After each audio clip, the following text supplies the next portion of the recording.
जब कॉकरोच को मारते हैं तो खराब नहीं लगता, तितली को मारते हैं तो बुरा लगता है। इसकी बड़ी वजह यह है कि सोशल डिस्क्रिमिनेशन हमने बाकी स्पीशीज में भी किया हुआ है। फॉर एग्जाम्पल, आप सड़क पर जा रहे हैं और गली के 5-6 आवारा कुत्ते वहां घूम रहे हैं, वो एकदम देसी कुत्ते हैं, है ना, काले पीले मैले पतले कुपोषित माल न्यूट्रिशन के शिकार हैं। उनको देख के आप क्या करते हैं, हट हट हट। और इतने में एक पड़ोसी ने पट्टे पे बांधा हुआ प्यारा सा सफेद कुत्ता लेके आ गया, झबर झबर करके ऐसे हिल रहा है। बोलते हैं अरे प्यारा कितना प्यारा है, उसको गोदी में उठाते हैं, पुछ पुछ करते हैं उसको। So this is a kind of racism. When you lift a white dog and start doing push push to him, whereas generally the black dogs roaming on the roads are seen with hatred, वही वजह है, perception बचपन से बैठा हुआ है। तितली दिखती बहुत सुंदर है पर आपको डिस्टर्ब नहीं करती है, परेशान नहीं करती है। कॉकरोच से आपको दिक्कत नहीं है, पर कॉकरोच के बारे में यह है कि वो आपको नुकसान पहुंचाता है, और जो नुकसान पहुंचाता है हम ग्रेजुअली उससे हेट करने लगते हैं। छिपकली दीवार पे आपको डर लगता है मेरे ऊपर गिरना जाए, उसमें जहर है, कहीं नुकसान ना कर दे, तो एक डर नफरत में कन्वर्ट हो जाता है। मच्छर काटेगा बीमारी हो सकती है, पता लगा मलेरिया हो गया तो आपको डर लगता है। मक्खी से उतनी नफरत लोग नहीं करते जितनी मच्छर से करते हैं, क्योंकि मक्खी से सीधा इंपैक्ट वैसा नहीं आता generally. So our perceptions about different creatures are based on the impacts we get from them and how beautiful they look. तो ब्यूटी तो असर डालती है इस बात में, है ना। मेरे पास कौन से कलर क्या, वो मिक्स है, 2 कलर्स हैं, वो ब्लैक एंड व्हाइट मिक्स है। क्या है? टेलमेशियन, उसकी नस्ल है, मुझे नहीं पता, आपको पता है? मैं टेलमेशियन हूं।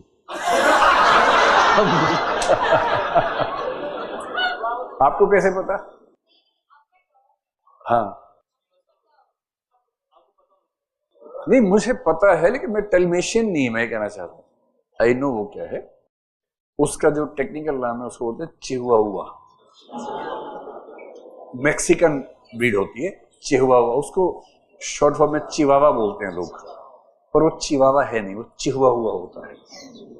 चिहुआहुआ कौन हुआ? चिहुआहुआ।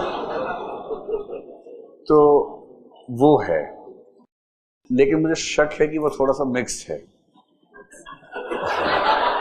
थोड़ा सा डाउट है, पर इससे क्या फर्क पड़ता है?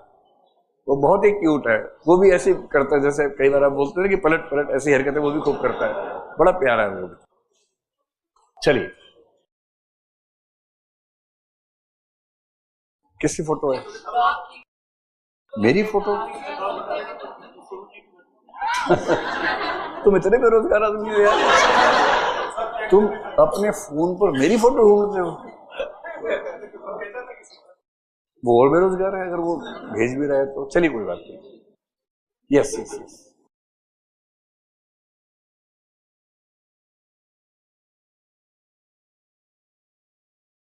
हाँ सेम लगेगा। अभी हम एंड में आएंगे, कंक्लूजन पे आएंगे। काफी future, there is a risk, but if UPSC is not believed, let us assume, if, क्योंकि मीडिया में आपको हर तरह के लोग मिलेंगे।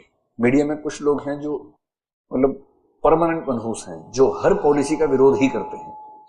सरकार ने कुछ भी किया है बोलना शुरू कर दिया, बाद में पता सरकार नहीं किया है तो तारीफ करनी शुरू कर दी उसकी, है ना। तो उनकी बात अलग है, उनका एंटीना एक पॉइंट पे घुमा रहता है हमेशा। Of all the policies, if the policy is good you should praise the government. सरकार की तारीफ क्यों नहीं करनी चाहिए? अगर अच्छा काम है तो, खराब है तो अपोज करना चाहिए। So if you start saying that through literal entries the government will put it's on people, अब ईमानदारी की बात यह है कि अगर सरकार चाहे तो वो तो सिविल सर्विस एग्जाम में भी कर सकती है, आप कैसे रोक लेंगे उसको? और जो सरकार 9 साल से हो, देखिए यूपीएससी मेंबर्स का जो टेन्योर है that is maximum 6 years and the government has been working for 9 years. It means now the present, all the members and the chairperson of the UPSC is appointed by this government. और जिनको appoint किया होगा सोच समझ के किया होगा। Ability तो एक चीज होती है, बाकी एफिलिएशन भी देखा ही जाता होगा। So if they have an agenda, they can very well choose the young civil servants from this exam only. आप एग्जाम देंगे, प्रीलिम्स दिया, मेंस दिया, इंटरव्यू के टाइम पे सरकार को क्या जाता है? आईबी को बोला कि 2500 लोग हैं, जरा चेक करके बताओ किस किस बैकग्राउंड से हैं। It's very easy for them. IB का काम क्या होता है? इसी काम होता है। अगर आईबी की तरफ से आ जाए कि इन 2500 लोगों में ये वाले जो 1200 लोग हैं ये अपनी ही विचारधारा से जुड़े हुए हैं, अगर आ जाए ऐसा, और सरकार एक लिस्ट भेज दे यूपीएससी को कि ध्यान रखना कि जो 1000 लोग चुनोगे उनमें से 950 इन्हीं में से होने चाहिए, फिर क्या होगा? इंटरव्यू का नाटक होगा। और इन 1200 लोगों को इंटरव्यू में कम से कम 190 मिलेंगे, 195, 200 मिलेंगे, और 50 का नाम लिया, ये विरोधी गुट के लोग हैं, कर लें कुछ भी, फिर 105 के ऊपर मिलेंगे ही नहीं। एक आध लटक भी जाएगा तो आईएएस तो नहीं बन पाएगा।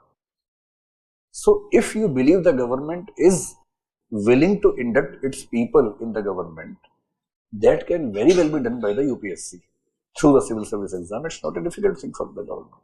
Whenever you say, इनका क्वेश्चन है कि पहले बोलते थे कि जो मीडिया है और थिएटर है ये सोसाइटी का रिफ्लेक्शन होता है। Nowadays we are seeing कि सोसाइटी पर इनका रिफ्लेक्शन ज्यादा आता है। ये दोनों बातें अधूरी हैं। किसी भी दौर में सोसाइटी का रिफ्लेक्शन मीडिया है और मीडिया का रिफ्लेक्शन सोसाइटी, दोनों बातें ठीक होती है। और सोसाइटी का रिफ्लेक्शन कैसे होता है? लेट अस अज्यूम हमारी सोसाइटी में कई लोग ऐसे हैं जो ड्रग एब्यूज में शामिल हैं, कई ऐसे हैं जो मर जाएंगे तो भी उसमें नहीं जाएंगे। अगर आपने इनकी कहानी दिखाई तो भी सोसाइटी का रिफ्लेक्शन है, उनकी दिखाई तो भी सोसाइटी का रिफ्लेक्शन है। So society is not a one and static object. When you choose to depict a story, you have to choose a story from a specific part of society, and that is your choice. Which part of society you choose for the story, this is your choice. And when you show one story, आपने दिखाया ऐसे कुछ लोगों की कहानी जो drugs में गए, बाद में निकले, बहुत मुश्किल से निकले, एक आध की मौत हो गई, आपने ऐसी कहानी दिखाई, ये भी सच है। But this story will change maybe hundreds of people, and it will motivate them not to go into drug abuse. अगर आपने कहानी दिखाई कि लोग ड्रग्स करते हैं, खूब मौज करते हैं, क्या जिंदगी है उनकी, इस कहानी को देख के 100 लोग और ड्रग्स लेने लग जाएंगे। आप कहेंगे गुटखा खाना चाहिए, लोग गुटखा खाना शुरू कर देंगे। आप कहेंगे जहर है तो नहीं खाएंगे। So when a film maker और a media person chooses its input that is coming from the society, but society has different inputs available, you have to choose which input you want to bring into your production, and then some people of the society will definitely be impacted from your depiction. And that's how always has happened. Nowadays media has become very powerful, that is an additional thing, but the interaction has been two-way always. It has never been one-sided interaction. आप पहले खोल लीजिए आराम से toffee, खुल गई, ठीक से खुल गई। देखो टॉफी तुरंत खोलते हैं, है ना? मैं बहुत देर से सोच रहा हूँ टॉफी खुल जाए खुल जाए खुल जाए, खुल गई फाइनली। चलिए बहुत बधाई हो आपको। कौन सी टॉफी है यार, इतना टाइम लग रहा है खोलने में? इतने में न्यूक्लियर टेस्ट चंद्रयान पहुंच गया होगा, मुझे लग रहा है कि इतने में टॉफी खुली। तो जब भी आप क्लास के दौरान टॉफी खोलें, जल्दी से खोलें, है ना? सबको डिस्टर्ब नहीं करना, खोलो आराम से, खाओ, कोई दिक्कत नहीं है, पर जल्दी से खोलो। And what ever I say about my classes does not apply to other classes. वो सभी टीचर से मेरी बात चल रही थी, बोले सर आप बच्चों को बिगाड़ देते हैं। तो मैंने कहा सुधार देना, क्या दिक्कत है? तो बोले हमें आपकी क्लास के बाद पहली क्लास में ना माहौल बनाना पड़ता है, लोग आ रहे हैं, सो रहे हैं, खा रहे हैं, टॉफी छील रहे हैं, आप कैसा अराजक माहौल बच्चों को बना रहे हैं। मैंने कहा मैं तो हूँ ही ऐसा अराजक ही हूँ, लेकिन आप लोग जब क्लास लेंगे तो आप तो फिर वो मतलब मैं कहना चाह रहा हूँ कि ये जो आदत बिगड़ गई है, जब आप किसी और क्लास में जाएं तो ऐसा मत सोचिएगा कि हर जगह चलेगा। यहाँ चल रहा है, दूसरी क्लास में हो सकता है टीचर बोलते उठो निकलो बाहर, दिस इज पॉसिबल, है ना? इस क्लास में अलाउड है, आप आराम से दीवार पर टेक लगा के सोइए, कोई दिक्कत मुझे कोई दिक्कत है ना? सो सबका अपना तरीका है, every teacher has his own approach. Yes,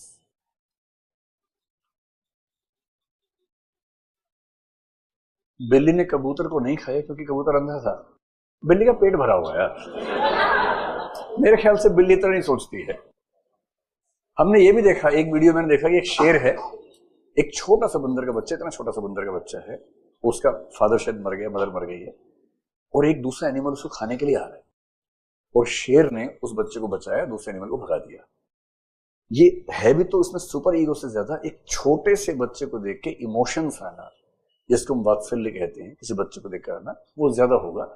हो सकता है शेर ये कहे कि मेरे साथ चलो, 10 दिन बाद मैं ही तुम्हें खा दूंगा, कोई और क्यों खाएगा, चलो आराम से घास वास खाओ, फिर मैं खाऊंगा तुम्हें बाद में। तो ये सुपर ईगो का मामला नहीं होगा, ये इमोशंस, इमीडिएट इमोशंस का मामला होगा। एंड इमीडिएट इमोशंस तो आ सकते हैं। If you have a pet at your home, like I have the experience of having a pet at my home, अगर वो पेट ठीक तरीके से ट्रेंड है and your life is at risk some time, most likely your pet will come in between and sacrifice its life just to save you.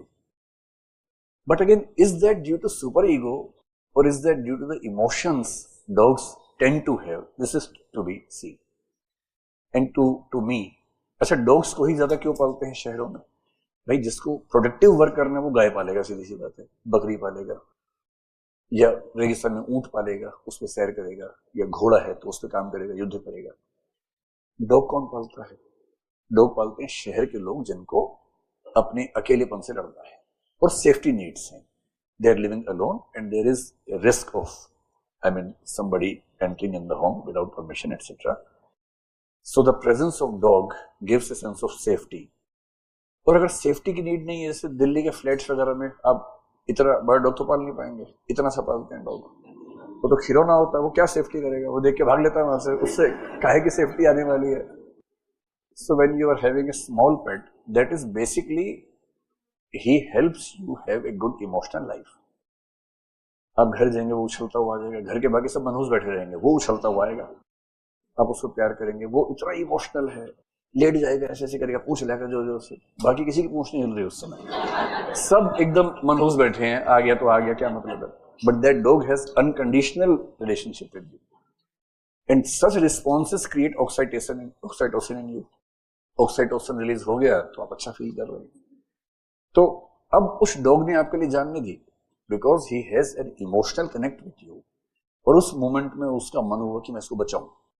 So that is not exactly a sense of super ego, that is basically a kind of emotional expression, I would say, that should be taken like this. और बिल्ली वाला मैंने देखा नहीं, मेरे ख्याल से उसका पेट भरा होगा, वरना बिल्लियों के मामले में जनरली नहीं मानते कि वो इतनी सैक्रिफाइसिंग नेचर की होती हैं।